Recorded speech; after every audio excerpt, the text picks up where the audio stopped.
I think it's offer when people come or any place. It's you're bringing extra hands definitely. The economic side, of course, is always advantage when you have more people. Like there's all these terms and all these questions people have, but it's too scary to ask, and you don't want to offend anyone. Like me using the term white person. The mainstream media point which you said was very interesting, because one of the reasons which I wanted to sort of talk to experts, quote unquote, especially online, you used to see so many things of people with thousands and thousands of followers.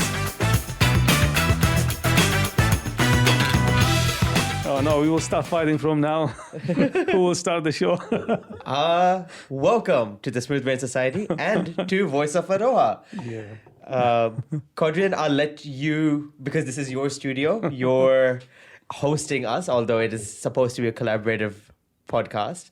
Yeah. I will let you sort of introduce everyone to the audience and go from there. Yeah, thank you, Sahir, and welcome Mai to our studio and a new place as well. So, Kia ora whānau, we are having really a great show. This will be a collaborative one between Voice of Aroha and Smooth Brain Society, and also amazing guest is joining us, which she is also a podcaster. So, before we go that, I want to talk to Sahir. How are you feeling about this today? I'm excited because I have had you on my show and interviewed you. You have had me on your show to interview me. And now we get to work together. And I have added a little bit of my merch onto the set here, which is brilliant. I quite like it. I have to take it back though. It's my only shirt, but for the time being, it's there. And yeah, I'm excited to get into this. Also talk to another podcaster, which I think we shouldn't do too much. I think everybody's having podcasts now, which is maybe maybe we need to hand licenses out for this or something. Another degree. Another degree, a degree in podcasting. So, Thuraya, how are you? I'm good. Very welcome and thank you. So I remember we met when we did that podcast online with me, right? Yes. Mm-hmm. So, and also you introduced yourself there and you had a podcast. So, yes. Thuraya, first things we want to start with you. Can you introduce yourself? Like, this is the mic for you. How you would love to introduce yourself? It's funny, I did a breath work a week ago, and I don't know why it came to me like to introduce myself differently. Usually I just say, hi, my name's Thuraya. And I leave it at that. I'm kind of like, I don't know what you want to know about me.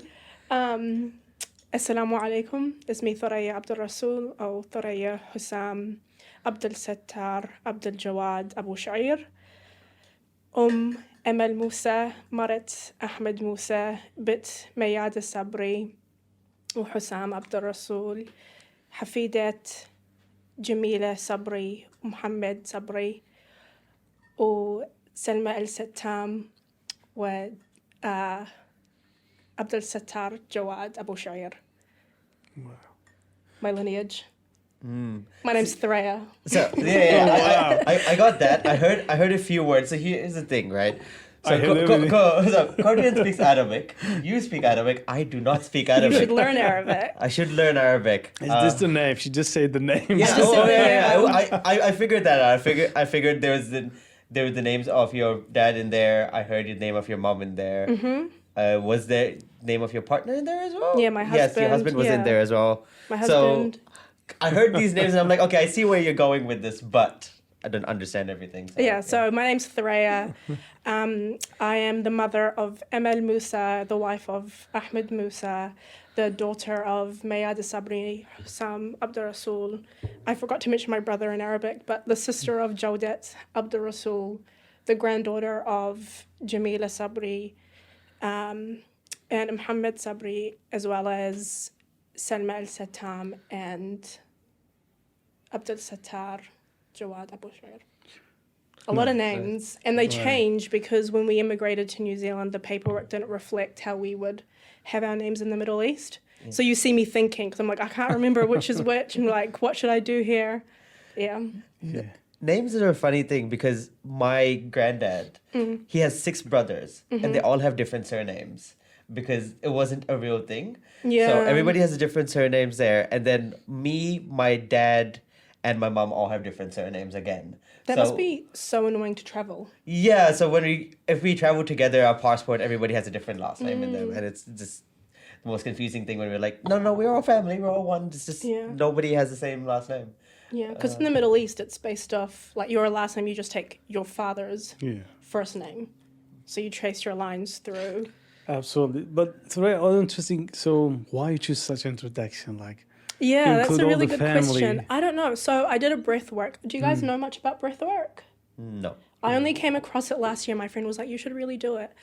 I'm going to do such a poor job of explaining what it is, and I'm so sorry for that, because it's a really, really cool thing, and I've fallen in love with it. But it's an experience where you actively breathe, so it's 2 seconds in, 2 seconds out, over a period of time. You should do it with a facilitator to help guide you through there. But your body goes into this rhythmic phase, and you can process trauma that has happened that your body has stored. So I did this breath work at a community breath work that Gemma Rose runs in Hamilton. And while I was on that breathwork journey, for some reason, I kept imagining like my ancestors. I kept seeing them, and I've never, ever had that in my life. And as we all know, growing up or living in New Zealand now, the Indigenous Māori, it's all about their whakapapa. Yeah. They'll always introduce themselves through who they are, and you hear all of it. And I respected that they did it, but I never felt the need to do it myself. But during this breathwork journey, I just saw my ancestors, and I don't know why. I was just like, I really want to start introducing myself this way because that's who I am. And now that I've had my daughter, who has since passed, I've got the people before me, but also the people ahead of me. Yeah. Wow. Nice, yeah. This is the first time that I've done it. So. It's great. It's just great. I actually did it. Just building on that though, you mentioned a lot of family, but like you said, with Maori, it's all about the whakapapa, but it's also about ties to the places they're from, and your introduction didn't have any sort of place-related stuff in it. And do you think did those things not come to you, or is it more about the family as opposed to... it was more about the family. It's a good point that you mentioned. I'm originally from Baghdad, Iraq. I will say, though, I think the reason why, for me, places and countries don't come straight away, and interested to see if you guys relate at all, or I'm sure you will, but in which way do you relate? Being an immigrant, I feel like I kind of got plucked from my ties. And so I come from Iraq, which was under a dictatorship. And it's too hard and too painful for my parents and their generation to speak about. So I don't know much about my country. I don't know. I know history. When I say history, I mean Babylonian, Macedonian times-ish.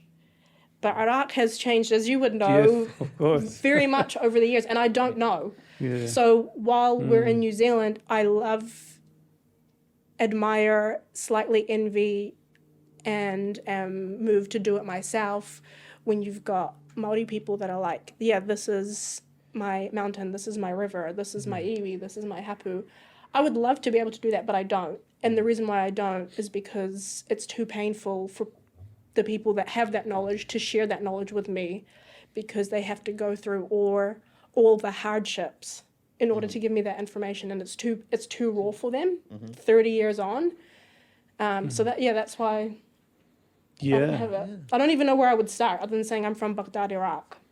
Yeah, you're right. Yeah, no, I can totally relate to it, which is, you mentioned that it's also when we want to mention that, or when we want to use that, we say we are from here. And because we are living here now for a long time as well, like over years, you feel this has become another home. So it's also, you want to still be proud from the place that you're eating and living there. So sometimes we get confused. Should we say we're here or there? Because there's a lot of things have been taken away from us, either from childhood, or like Thoraya mentioned, that if we go ask our elders, they don't want to talk about it because they don't want to make you feel that what they've been through. They want to keep it for themselves. And because I have my my elders in my community, when I go ask them, they really don't want to tell you all the bad things. They just want to say no because they want us to not be thinking about that. They want us to think about the future. That's why they think, okay, no, we come here, we sacrificed. We want you to focus on your future and live the rest. You don't get anything from there. Yeah. But in the same way, sometimes, you know, we especially this other young, I had a chance to, I grew up there actually. I come like in my youth age here. So I had enough kind of many years there. But I see other people from my community who grew up here, they want to know about their place.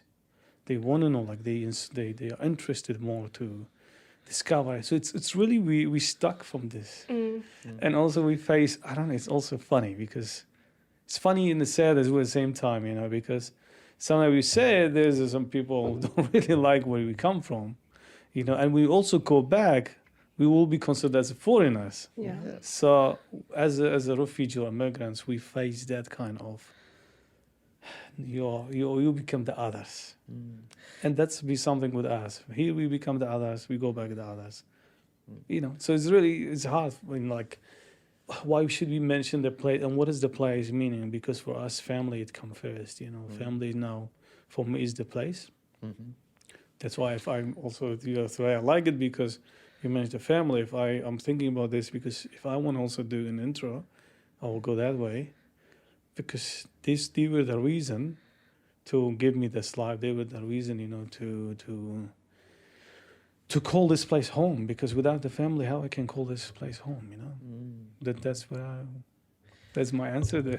There's also an element of, like, I have distinct memories of when people find out where I'm from, then going into me, like, expecting me to know and explain the history and the politics of what's going on there. Yeah, that's like, I remember being in primary school and intermediate at the age of, like, 10, with the teacher asking me, like, oh, so what do you think that's going on there? And feeling the need, like, I should know this. And I was always such an advocate. I still am an advocate. It looks a bit different now. And, like, learning all the stuff so that I was prepared for when people ask that type of question. And now I kind of, like, pause a bit because it's like, I don't want to say something and then have to, like, sit there and be your teacher for you. Yeah, exactly. So, Sahir, how about you? Well, For the place, what do you face so in this question? funnily, if you go watch my episode, with you interviewing me, and you asked me to introduce myself, I said I've been an immigrant in 4 countries, because although I was born in New Zealand, because my family were immigrants here, I was treated as an outsider. Then I went back to India, like you said, when you go to India, where your family's from, or when you said if you go to Iraq, where your family's from, you're again the outsider there. You're not the same. And then, well, I went to the UK, and which is the motherland for every Commonwealth country, I guess. But again, we're the immigrants there, and in America also was an immigrant. But yeah, the point, that thing sort of resonates, that the place you love the place which has sort of adopted you, in this case Aotearoa, being like your home, but it's not the same. You have the passport, you're a citizen, but the connection to the land is not necessarily the same. The connection to the people was, like, the friends you've made. So I think the introduction the same way as, like you said, I would say family, but I'd probably add a lot of my friends in, and I'd remove some of my other family members who probably weren't there for my family at the time or whatnot, or we haven't learned about in my introduction, if I were to give it by, you know, if I went by the son of, daughter of, post grandparents, we don't talk about a lot because a lot happened during the partition of India and things like that. So a lot of families were lost. And so in many cases, I do not know a lot about, I want to say 3 generations more on one side and the other. So there is that as well, where if people don't talk about it, how do I know? And then I kind of supplement that with all the friends I've made from around the world. And I think someone had asked me once, ages ago, of like, this comes up a lot with sports, being like, who do you support if New Zealand and India are playing a cricket match, for example? Yeah. And I'm like, I support New Zealand and my family supports India because a bit more, I think I have more friends here and so on. But then if you flip that into, if you had to go to war for a country, who are you defending? And I'm like, I'm defending my friends. I don't care. I don't have any links to these people. Like, I want my friend from Israel to be safe. I want my friend from UK to be safe. I want my friend from New Zealand to be safe. I want my friend from India to be safe. I want my family in all these respective places to be safe. I don't really necessarily, that sort of that national sort of pride, I guess, comes below that sort of familial and like the friends or the family you've kind of made along the way, kind of thing. Does that make sense? Or It is. Yeah. We do face these questions a lot, and it's really interesting also how we would. It's really depend also on the personality and people. Exactly. Who you're talking to, the context. Yeah, and what do you feel? How because it's really hard to. This question, like who you would like support or defend? That's the question, right? Because I don't know. Maybe it's very hard. To be honest, very hard. The people don't get it if you're not in the both sides in the war. It's very hard. Who you are fighting with? Is it your cousins or you the place you're living with and eating from? Is both are dearest to the heart. So they'd say if I face this question really hard, I would say I will be the UN. No, UN is terrible. Well, no, I'll be the middle and go to somewhere else. I don't know, because it's really hard. Look, New Zealand now for me become home, and become all my families kind of. There's still like second or third generations or second or third degree of family still there. I still care about it, and not only that, it's just. I'm also indigenous people of the land, so I care about the land a lot, the history of the land of Iraq, but it's been taken. But then the question is, I'm meeting different background of people, different cultures and things. So every day someone is adding to my life. Should I still stick on my that indigenous things of the land, or should I stick on, I'm indigenous period. I want to bring the beautiful culture I have to this other cultures, which is global. Everyone. So I can learn each from them. I can also add to them. That's what I'm thinking, because if I stick here, I think it will make me more nationalist, and then it will also make me trauma and things and all of the things that, you can go back, or if you go, all of it's just the heart, At the same time, I'm leaving here. It's like, you're telling yourself, put your brain here, take your heart there, or put your brain there, take your heart here. Mm-hmm. It's interesting that we feel the need to choose when there are settlers on this land who don't. So there's a story which was taught to us in school in India once. I do not remember the actual names of the king involved, but apparently when the Zoroastrian people came over to India and they landed on the ports, the king at the time of that particular region, because India wasn't one country, it was multiple kingdoms. The king at the time in that region gave a bowl of milk filled to the brim, basically, and showed it to them being like, this is our kingdom, it's full, we have no space for you. And one of the leaders of the Zoroastrian people took out some sugar and put it in and said like, yeah, but we will dissolve and make the place sweeter. And it was that kind of idea of we will come in and add to the culture, you just need to embrace us. Right. And I quite like that story. It's quite how I feel, although I feel that a lot of the time it is the pushback from the people, not even the indigenous people, right? The people who have power in that land being like, no, you cannot come in. Right.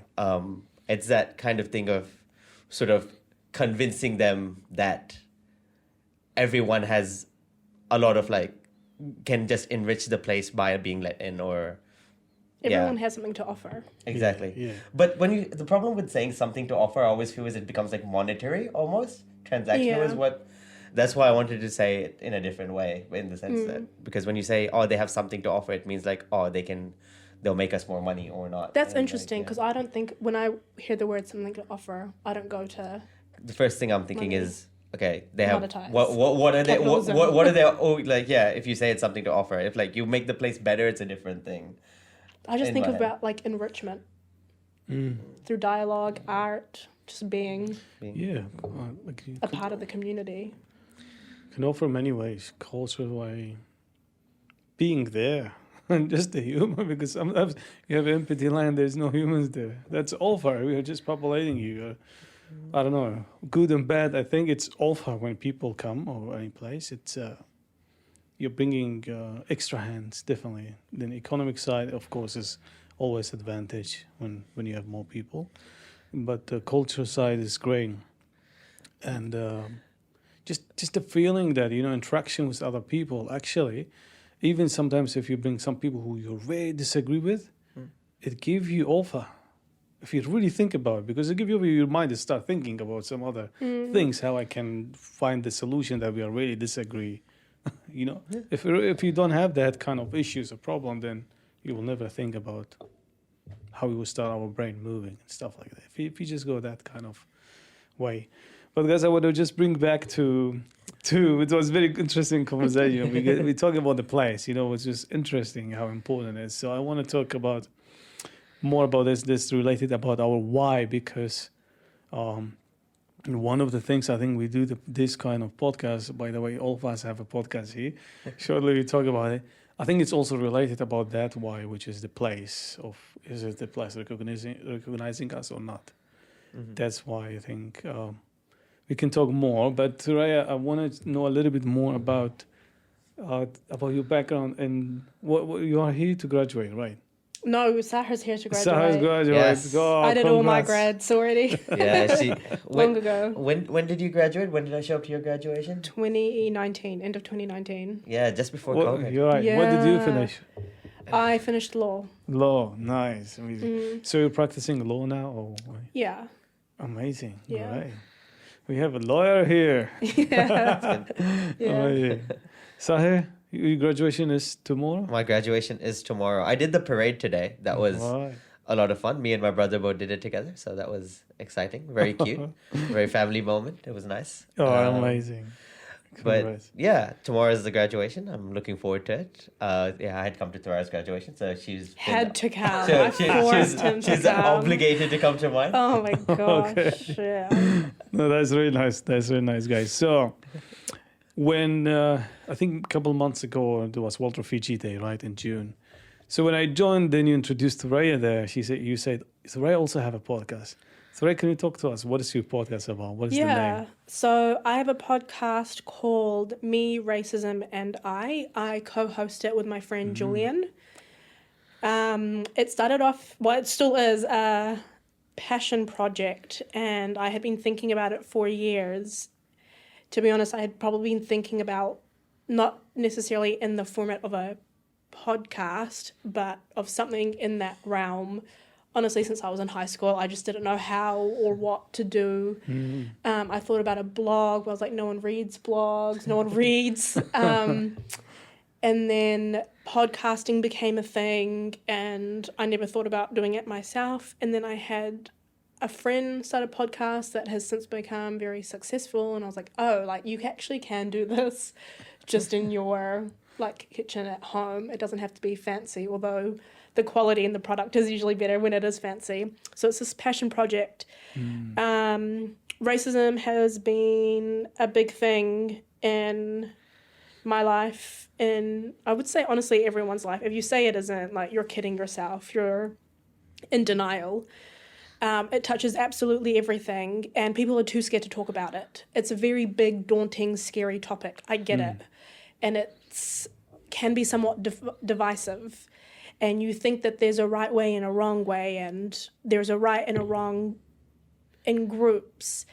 And because it's so scary, people don't talk about it. And because people don't talk about it, it continues, and people suffer, and relationships get ruined. And it's just I don't know, it's this gross disease that just continues to live and morph and can grow.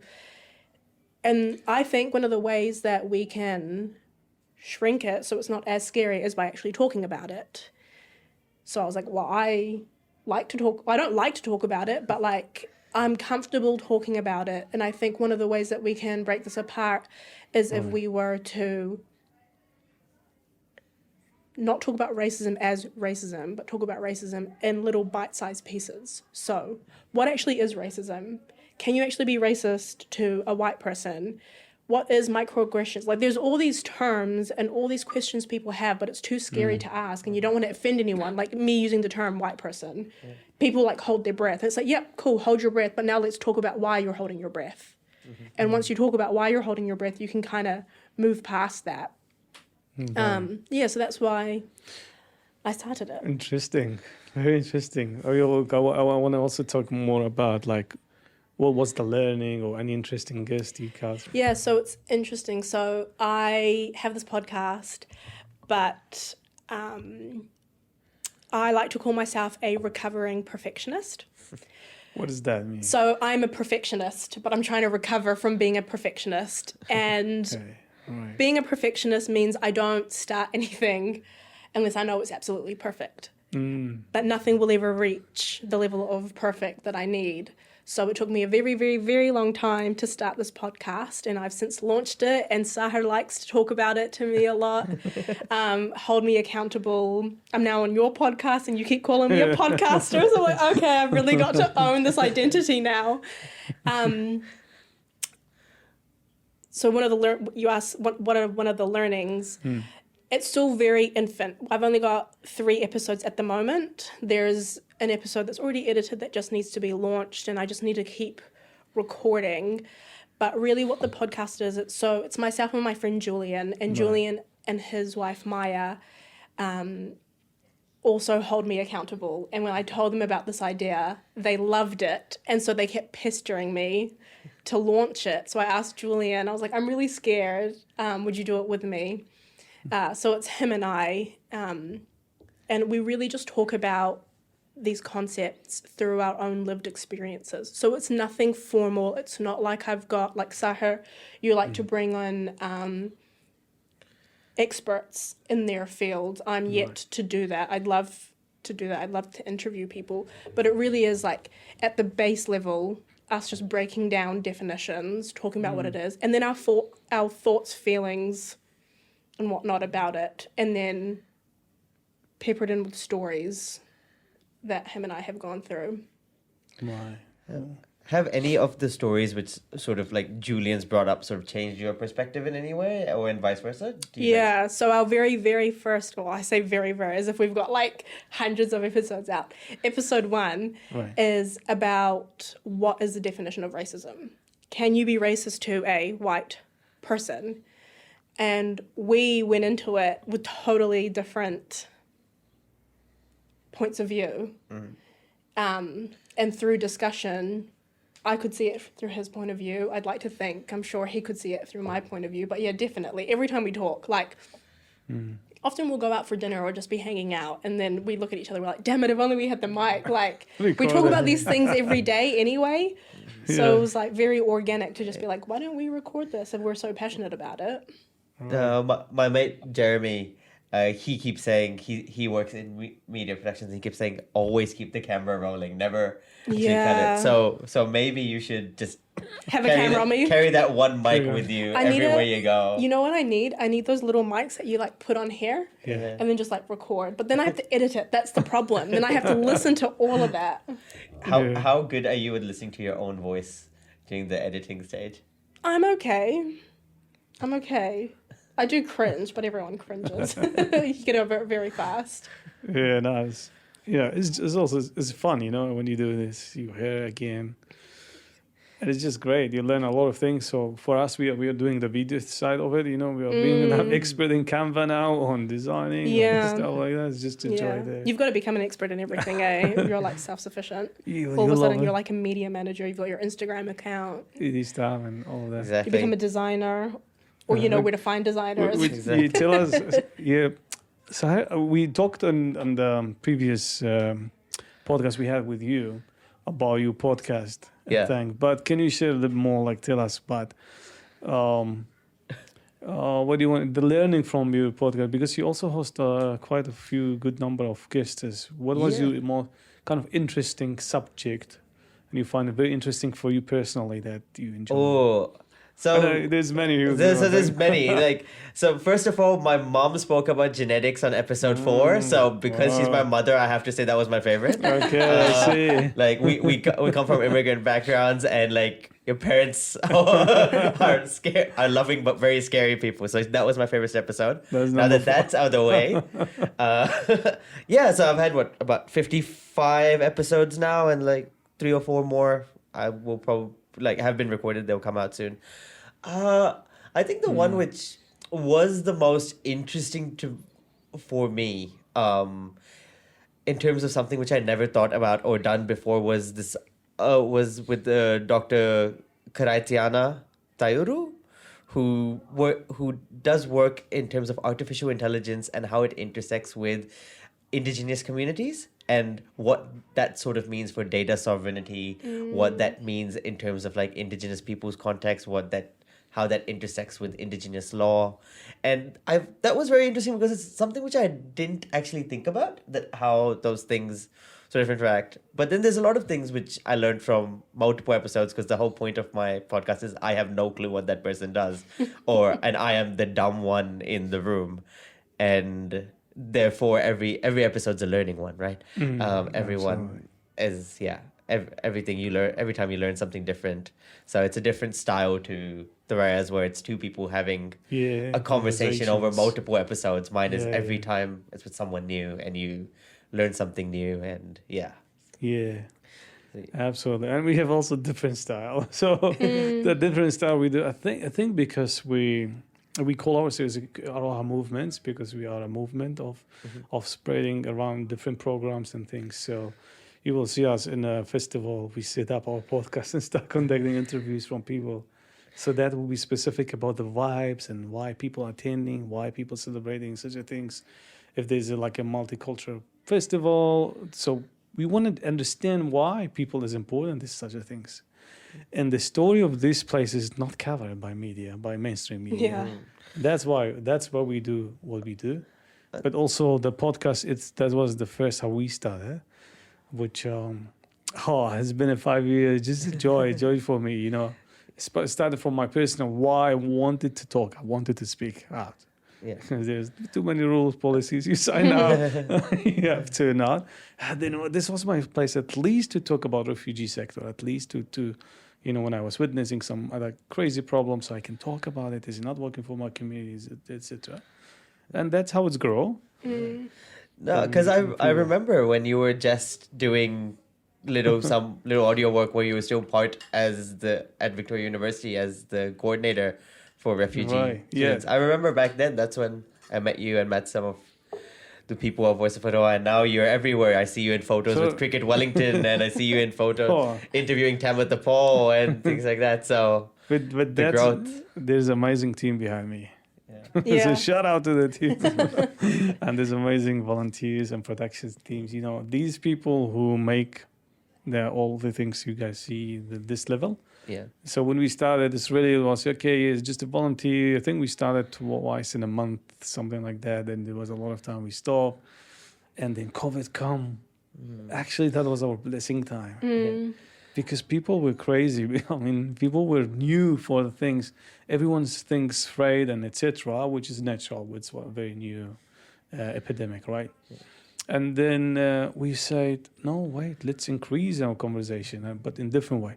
People were focusing on all the same repeated news. We brought the real stories, real people. We even tried to do international music festival, because all the world was locked down to show solidarity. So all these things have added we need to think about the future. And every single episode, every single things we do, there's 1 person, 2 person is starting listening or following our pages. When these things happen, there's something is interesting to someone, is bringing them back. Exactly. The mainstream media point which you said was very interesting, because one of the reasons which I wanted to sort of talk to experts, quote unquote, and learn about research was because, especially online, you used to see so many things of people with thousands and thousands of followers spreading almost nonsense facts as if they were true. And things which can be very damaging. And a lot of people in research and academia have been burnt by journalists and media before. And they always tell stories of how whatever they had said, words have been twisted by journalists or have been taken out of context and then changed. And then I thought that this was a nice way to give them a platform to share their research exactly how they wanted to. So one very good example, I don't know if this part needs to be like, what do you say, like, what's it called? Not censored, but if you some of the words, because we're talking about drug use here. So one of the researchers which came on was speaking about cannabis research, which he does, and he was talking about how he was looking at one specific type of cannabinoid, which is one chemical within cannabis, and how it might help treat Alzheimer's, but he was using it in animal models and it was like very early stages. But the newspaper just published, or the Sydney Times just published, marijuana can cure Alzheimer's, and then all of a sudden a lot of people are messaging him being like, did you say this, that, the university's on his case, and he was like, I'm not talking to journalists anymore because you're not actually doing what you should and be like responsible. And this, I've heard other examples by lots of other researchers on as well. This was just my favorite one because I found it very funny.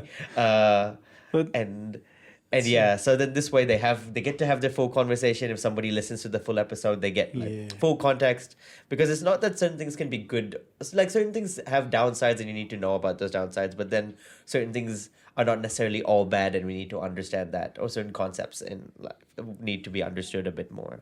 So I think another one of the episodes which I did was about self-injury, and the researchers spoke about a little bit about the importance of understanding it, because sometimes people do it to help and it helps them, so you can't just take it away. You need to understand understand how this works a little bit. Yes, those are a few examples. There's a lot more. Absolutely.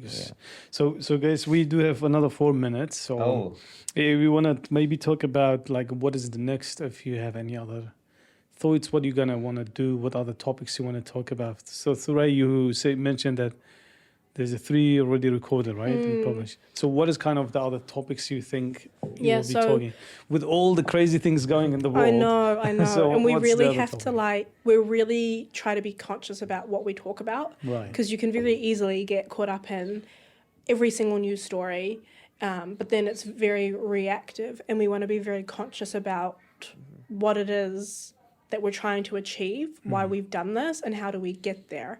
So we're still thinking of, like at this stage, breaking down those basic topics. Like I said, the first episode is about what actually does racism mean? What's the definition of racism?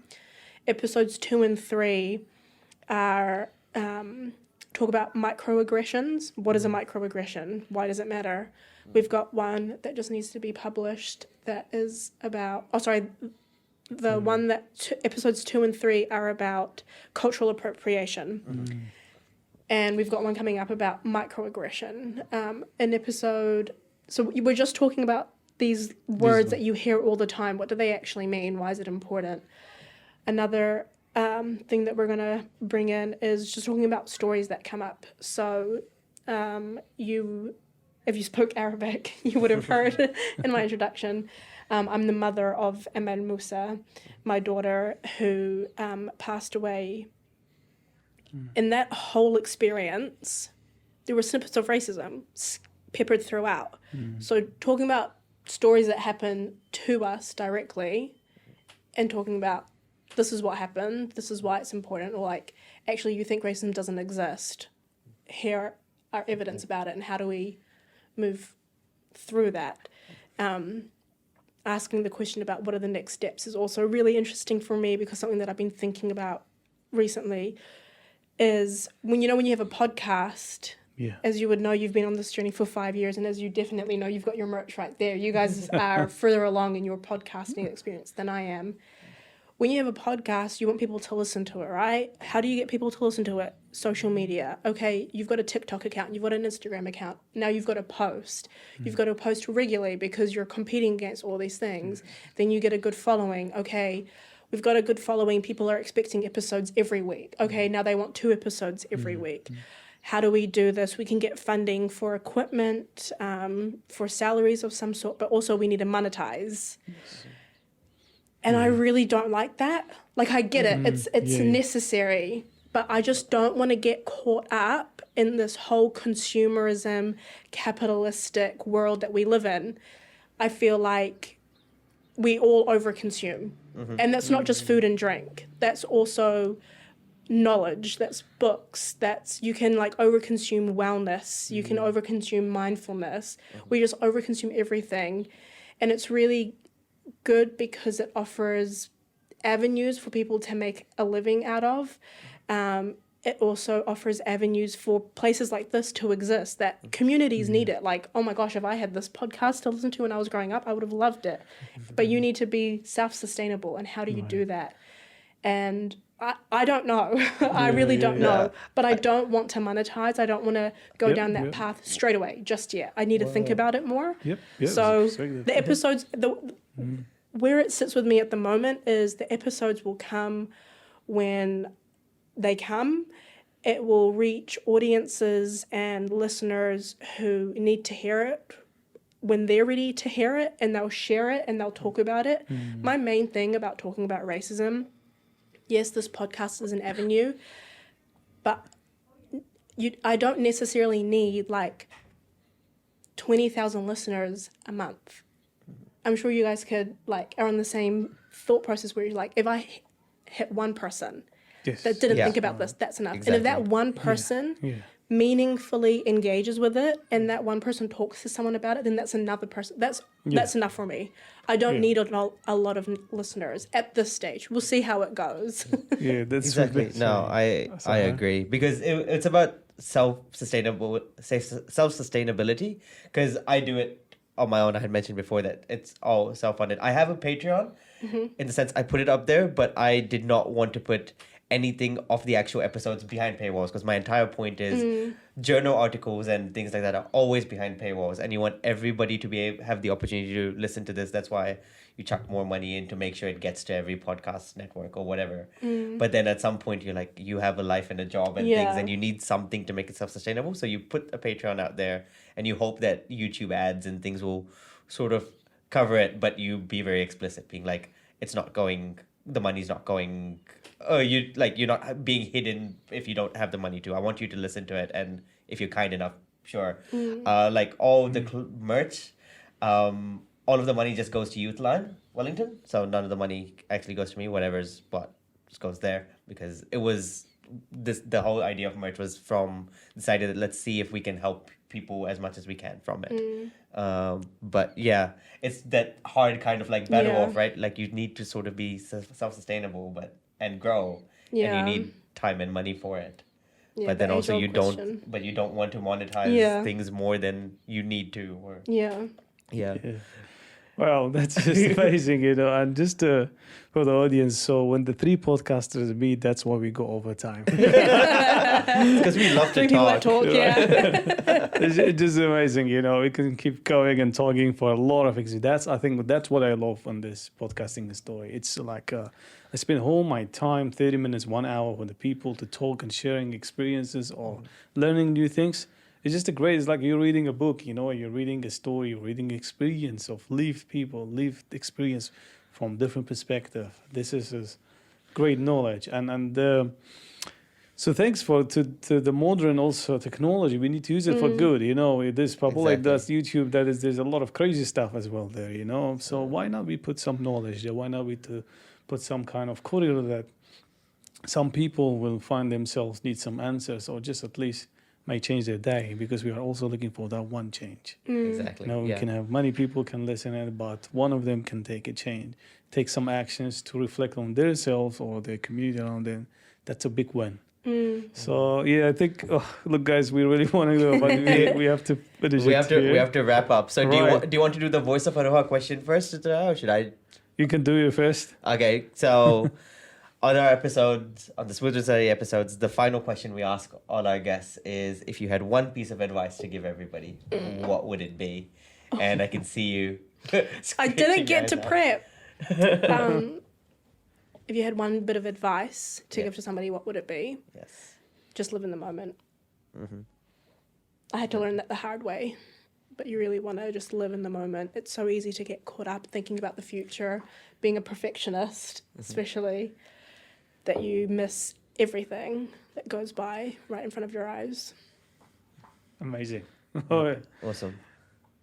great. So, Thoraya, because you've been first time on our show, so we do this tradition we did with Sahir as well, but we had other guests came in, so you never know who was the guest. It's not Sahir. Yeah, okay.